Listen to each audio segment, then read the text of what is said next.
Puji Tuhan, Bapak Ibu Jemaat POUK Ciangsana, sungguh kami bersyukur. Semoga kita semua ada dalam keadaan sehat dan diberkati Tuhan. Sebelum kita mendengarkan firman Tuhan, mari kita siapkan hati. Kita akan memohon bimbingan daripada Roh Kudus. Mari kita berdoa. Ya Tuhan Allah Maha Kuasa, di dalam nama Tuhan Yesus Kristus, firman yang telah menjadi manusia, saat ini kami bersama jemaat POUK Ciangsana hendak merenungkan firman-Mu ya Tuhan.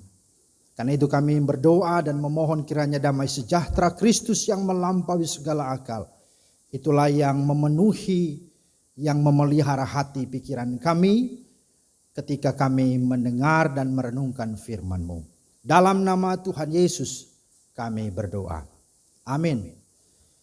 Bapak Ibu jemaat yang dikasihi Tuhan, firman Tuhan kita terambil dari Yesaya 40 ayat 21 hingga ayatnya yang ke-31. Beginilah firman Tuhan. Tidakkah kamu tahu? Tidakkah kamu dengar? Tidakkah diberitahukan kepadamu dari mulanya? Tidakkah kamu mengerti dari sejak dasar bumi diletakkan? Dia yang bertahta di atas bulatan bumi, yang penduduknya seperti belalang. Dia yang membentangkan langit seperti kain dan memasangnya seperti kemah kediaman. Dia yang membuat pembesar-pembesar menjadi tidak ada dan yang menjadikan hakim-hakim dunia sia-sia. Baru saja mereka ditanam, baru saja mereka ditaburkan. Baru saja cangkok mereka berakar di dalam tanah. Sudah juga ia meniup kepada mereka, sehingga mereka kering dan diterbangkan oleh badai seperti jerami. Dengan siapa hendak kamu samakan aku? Seakan-akan aku seperti dia, firman yang maha kudus. Arahkanlah matamu ke langit dan lihatlah siapa yang menciptakan semua bintang itu dan menyuruh segenap tentara mereka keluar sambil memanggil nama mereka sekaliannya. Satu pun tiada yang tak hadir, oleh sebab ia maha kuasa dan maha kuat. Mengapakah engkau berkata demikian, hai Yakub, dan berkata begini, hai Israel? Hidupku tersembunyi dari Tuhan dan hakku tidak diperhatikan Allahku. Tidakkah kau tahu dan tidakkah kau dengar? Tuhan ialah Allah kekal yang menciptakan bumi dari ujung ke ujung. Ia tidak menjadi lelah dan tidak menjadi lesu, tidak terduga pengertiannya. Dia memberi kekuatan kepada yang lelah dan menambah semangat kepada yang tiada berdaya. Orang-orang muda menjadi lelah dan lesu dan teruna-teruna jatuh tersandung. Tetapi orang-orang yang menanti-nantikan Tuhan mendapat kekuatan baru. Mereka seumpama Raja Wali yang naik terbang dengan kekuatan sayapnya. Mereka berlari dan tidak menjadi lesu. Mereka berjalan dan tidak menjadi lelah. Demikianlah firman Tuhan. Berbahagialah setiap kita yang mendengar serta memelihara firman Tuhan dalam kehidupannya hari lepas hari. Terpujilah nama Tuhan. Bapak Ibu yang dikasihi Tuhan, tema kita pada Minggu Epifania yang kelima ini adalah belajar, adalah kekuatan seorang saksi. 5 kali berturut-turut kita sudah merenungkan tentang saksi. Dan pada minggu kelima Epifania ini kita kembali lagi merenungkan tema ini. Belajar adalah kekuatan seorang saksi. Nah saudara, saksi itu artinya orang yang melihat, mendengar, mengetahui dan mengalami langsung suatu peristiwa atau kejadian yang menimpa sesuatu atau seseorang. Nah dalam kaitannya dengan saksi di sini adalah saksi akan Tuhan. Orang-orang percaya, murid-murid Yesus yang saat ini disebut gereja juga. Saudara dan saya yang secara langsung mengalami bahkan mengenal Tuhan Yesus Kristus secara pribadi. Bukan dari apa kata orang, tapi betul-betul kita sudah mengalami itu. Tujuannya adalah supaya melalui kesaksian kita baik perkataan dan juga perbuatan kita. Setiap orang dapat mengenal dan juga akhirnya percaya kepada Tuhan Yesus Kristus, sehingga ia menjadi orang yang beriman serta diberkati Tuhan.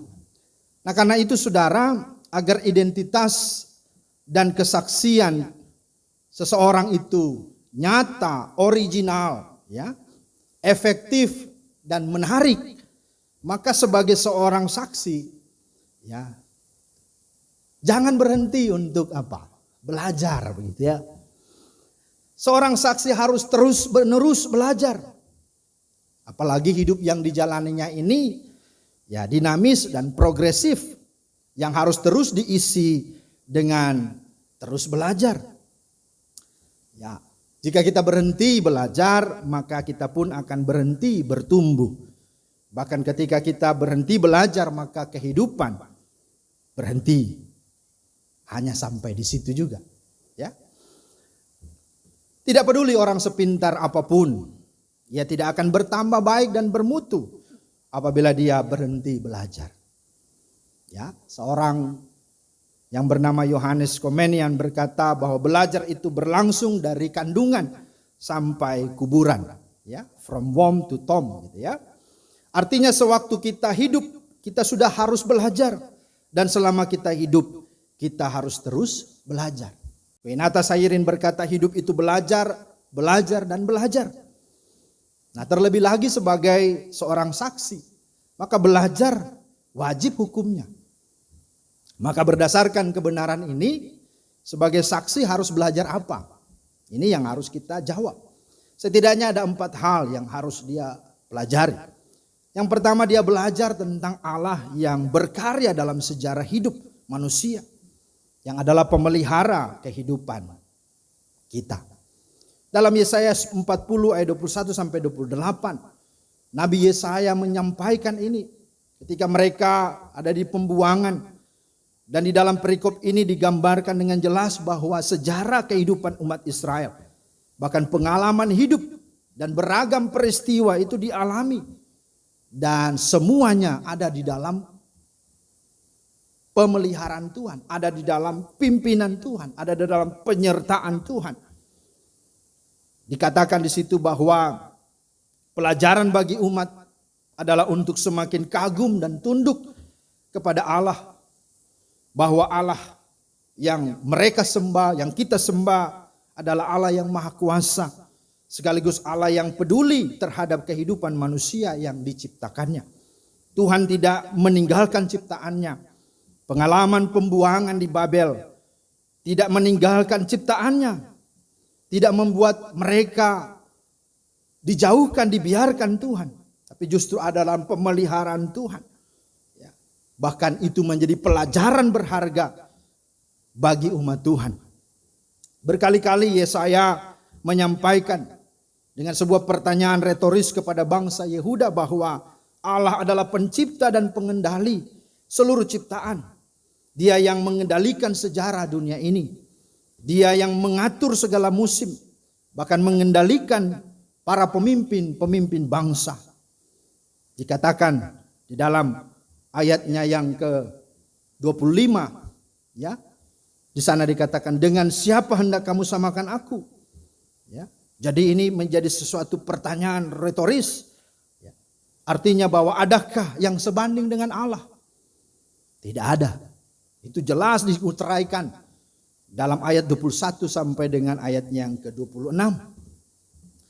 Dan Roma 8:28 di sana dikatakan, kita tahu sekarang bahwa Allah turut bekerja dalam segala sesuatu. Artinya apa? Dalam sepanjang sejarah hidup kita, suka, duka, tangis, tawa, pahit, manis hidup ini, apapun itu, Tuhan tidak meninggalkan umatnya. Tuhan ada. Dia melindungi, dia memproteksi, dan dia memelihara. Sekalipun di tengah penghukuman, di tengah tawanan, di tengah kesusahan. Itu sebabnya dikatakan dia Allah turut bekerja dalam segala sesuatu untuk mendatangkan kebaikan bagi setiap orang yang mengasihi dia sesuai dengan yang dia rancang sejak semulanya. Nah saudara yang dikasihi Tuhan, itu hal yang harus ada dalam hidup setiap saksi atau orang percaya. Maka dia harus melihat semua proses kehidupan ini. Itu semua menunjukkan, menampakkan tentang dia Allah yang ada di sepanjang sejarah. Dia ada dalam sepanjang zaman. Bahkan dia juga Allah yang melampaui zaman. Amin. Itu yang harus disadari.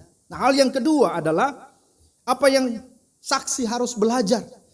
Yang kedua adalah saksi harus belajar dari kekurangan, kelemahan, bahkan dari masalah yang sesungguhnya itu adalah diri kita. Ya. Dalam Yesaya 40, 29, 31 di sana dikatakan, dia memberi kekuatan kepada yang lelah dan menambah semangat kepada yang tidak berdaya. Orang-orang muda menjadi lelah dan lesu dan teruna-teruna jatuh tersandung. Tetapi orang-orang yang menanti-nantikan Tuhan mendapat kekuatan baru. Mereka seumpama raja wali yang naik terbang dengan kekuatan sayapnya. Mereka berlari dan tidak menjadi lesu. Mereka berjalan dan tidak menjadi lelah. Artinya kenyataan memang manusia itu terbatas. Manusia itu lemah. Maka digambarkan di sini lesu, lelah, letih. Begitu. Itu sebuah deskripsi berkaitan dengan manusia itu sendiri. Maka sebagai manusia harus sesungguhnya belajar dari itu. Ya.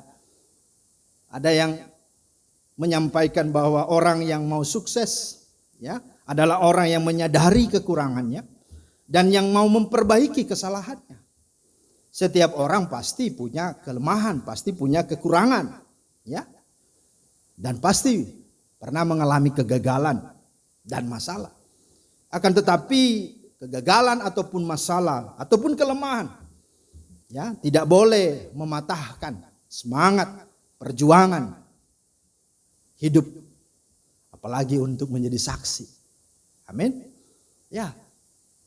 Kalau kita memperhatikan semua nabi dan rasul itu punya kelemahan, bahkan punya masalah. Ya, Abraham ada kelemahannya, ya kan? Ada permasalahan juga. Siapa lagi? Musa. Dia punya juga kelemahan, juga punya masalah. Selain dia tidak fasih berbicara dikatakan, tapi dia juga seorang pembunuh kan? Ada masalah. Siapa lagi? Daud punya masalah. Dia pernah jatuh dalam dosa dengan dosa yang sangat-sangat mencoreng dan mencemarkan nama baik. Ya, berzina, gitu ya. Siapa lagi? Yesaya. Yesaya hidup dalam kenajisan. Yeremia merasa kecil, merasa rendah diri. Simon Petrus juga demikian. Pernah menyangkal Tuhan Yesus. Paulus juga pernah menganiaya jemaat Tuhan. Jadi tidak ada yang sempurna. Tetapi ketika mereka menyadari kelemahannya, mau dibentuk oleh Tuhan dan mau memperbaiki kesalahannya, akhirnya mereka dapat melayani lebih efektif. Mereka sungguh-sungguh dipakai dengan dahsyat dan luar biasa. Sekarang ini Bapak Ibu, kecenderungan orang karena mungkin sudah punya gelar sampai S3 begitu ya. Jangan sampai S-teler begitu. Ya, bahkan sudah mungkin duduk di posisi kepemimpinan, direktur, sudah merasa arrive, sudah merasa settle, establish, mapan.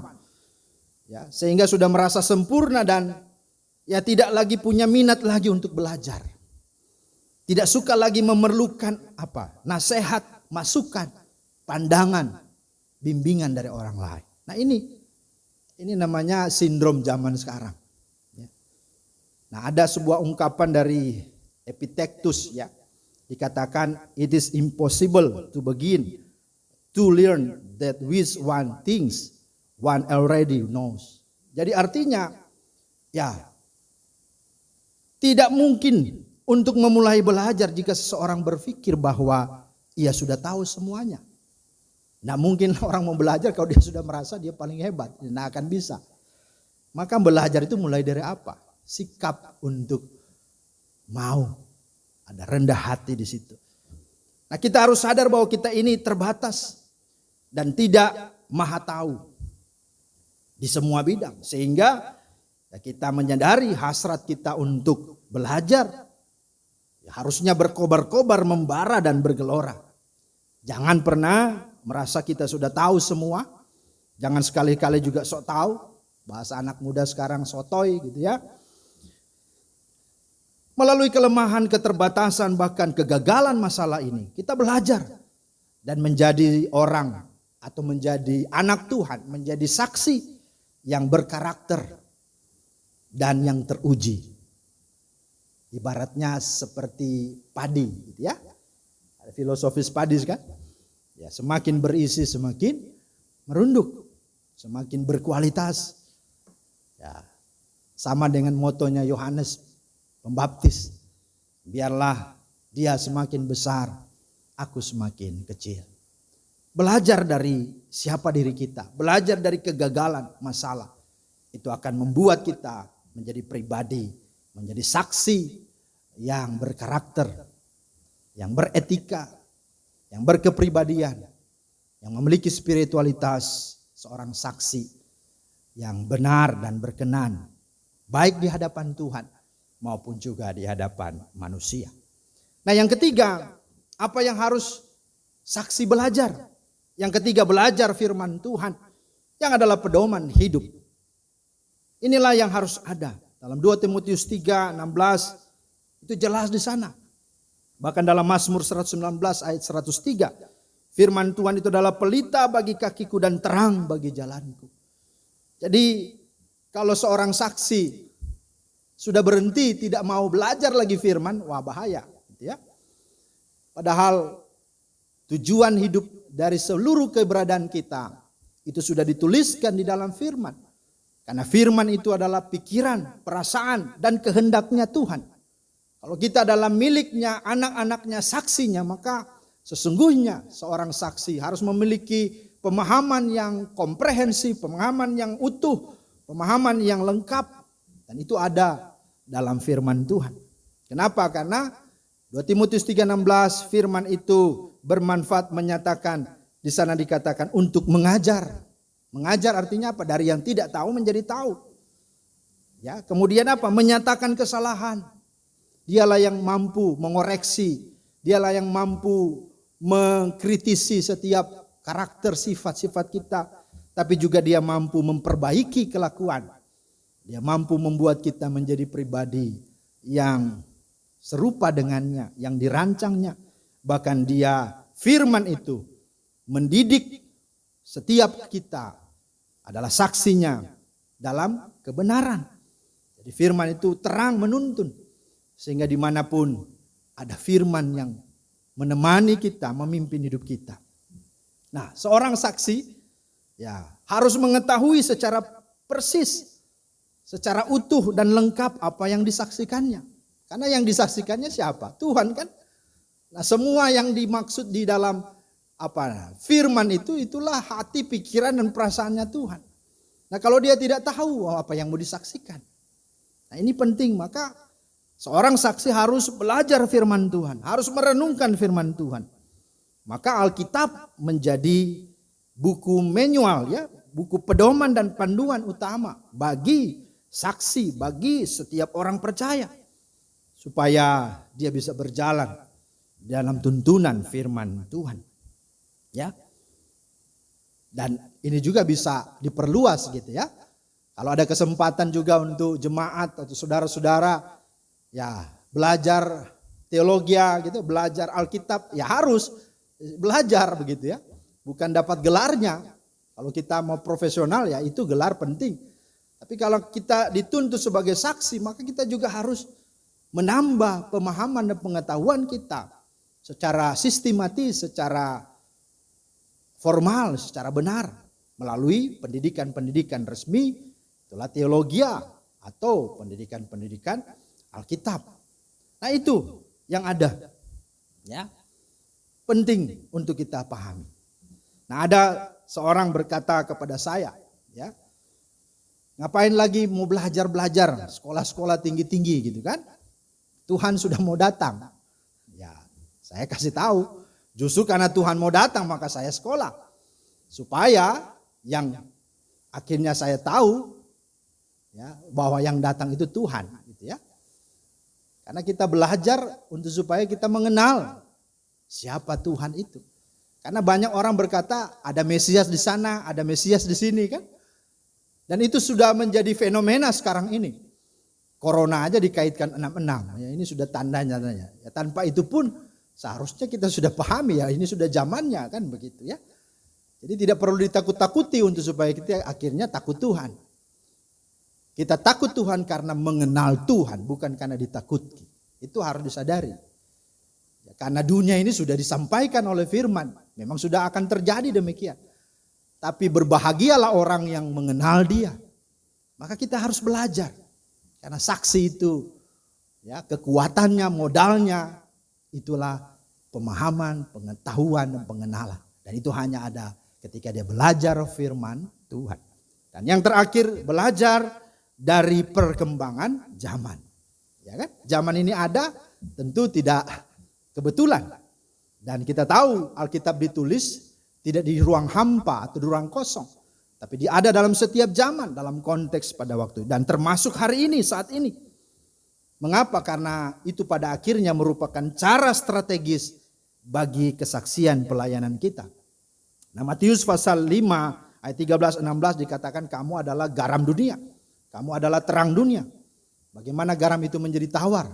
Akan diinjak dan dibuang. Demikian juga terang. Kalau tidak bercahaya, tidak bersinar, ya pasti juga tidak akan menarik begitu ya. Karena itu hendaklah ya hidupmu bercahaya, hidupmu menjadi berkat. Hendaklah engkau berbuat baik sehingga ya banyak orang memuliakan Bapamu yang di sorga. Itulah sesungguhnya bagian kita. Bahwa ketika zaman ini ada maka kita jangan dikuasai oleh zaman. Tapi kitalah yang harus menguasai zaman ini.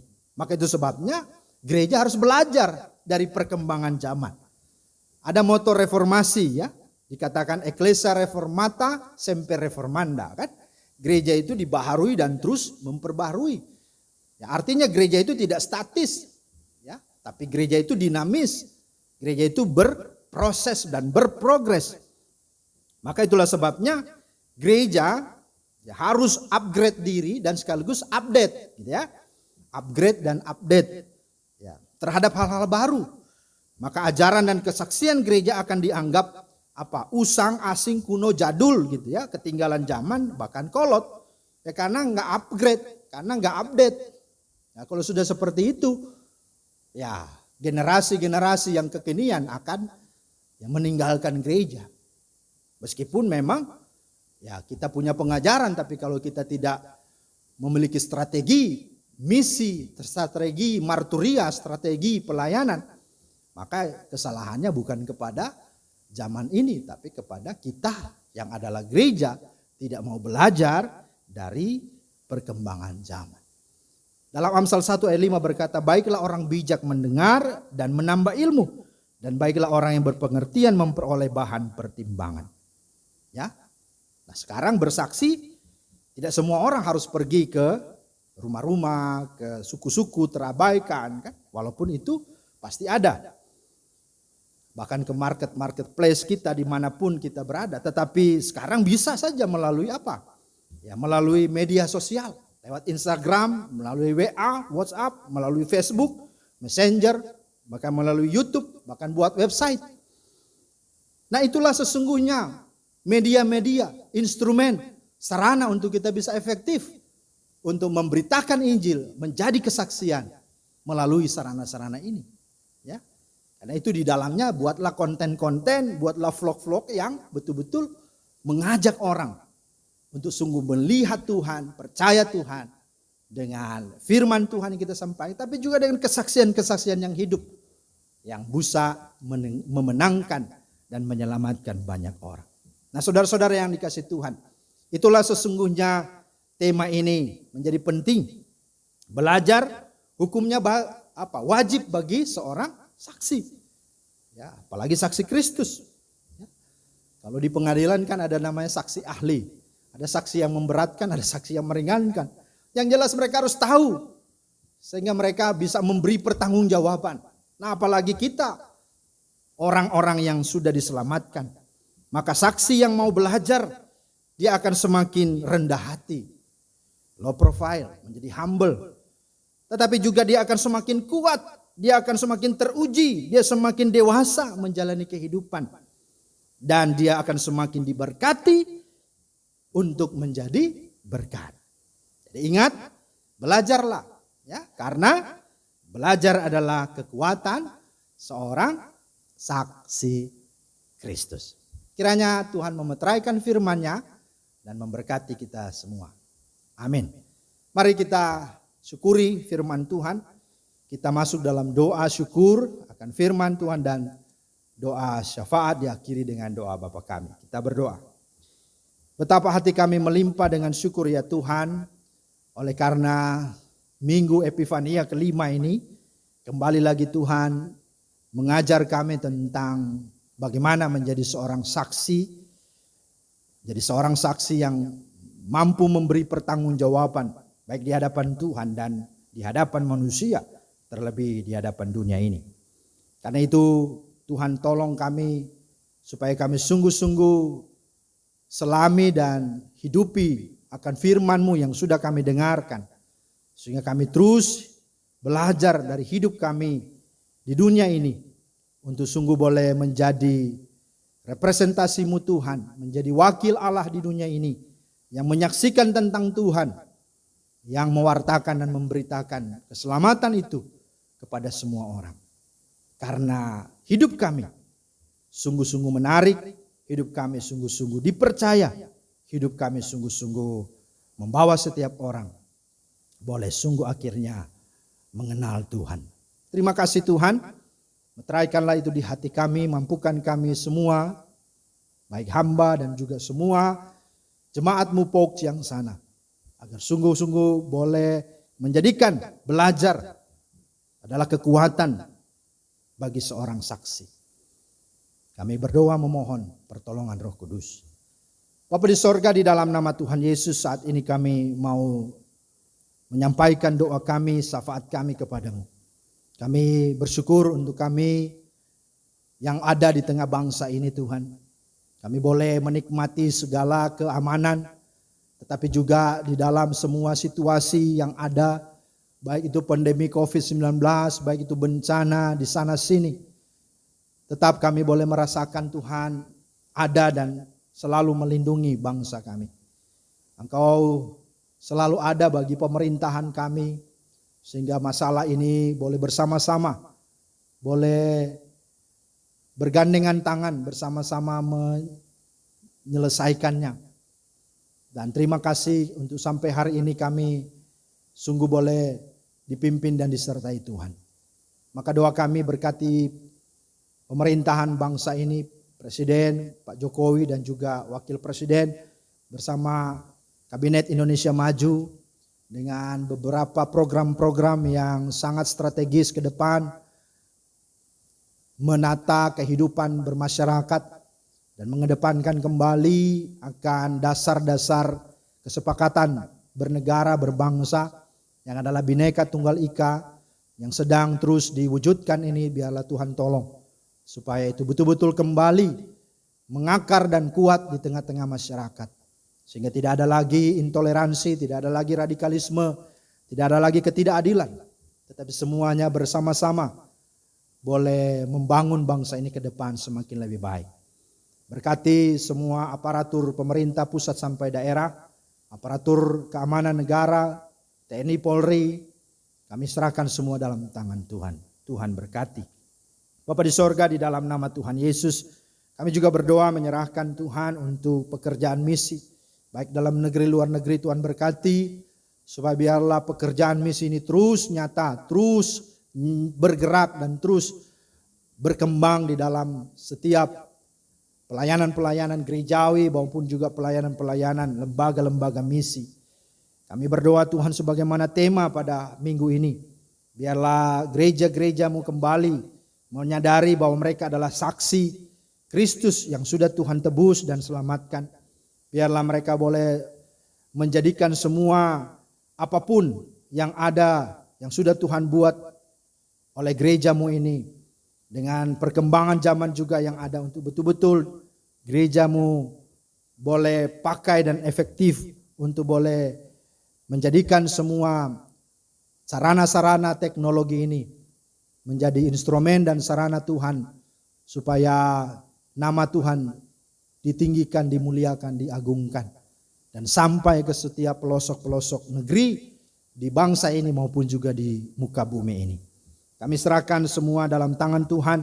Untuk gereja-gereja yang masih belum secara onsite ataupun live untuk beribadah, biarlah Tuhan terus beri semangat supaya mereka tetap setia mengiring Tuhan, mengikuti Tuhan dan memuliakan Tuhan.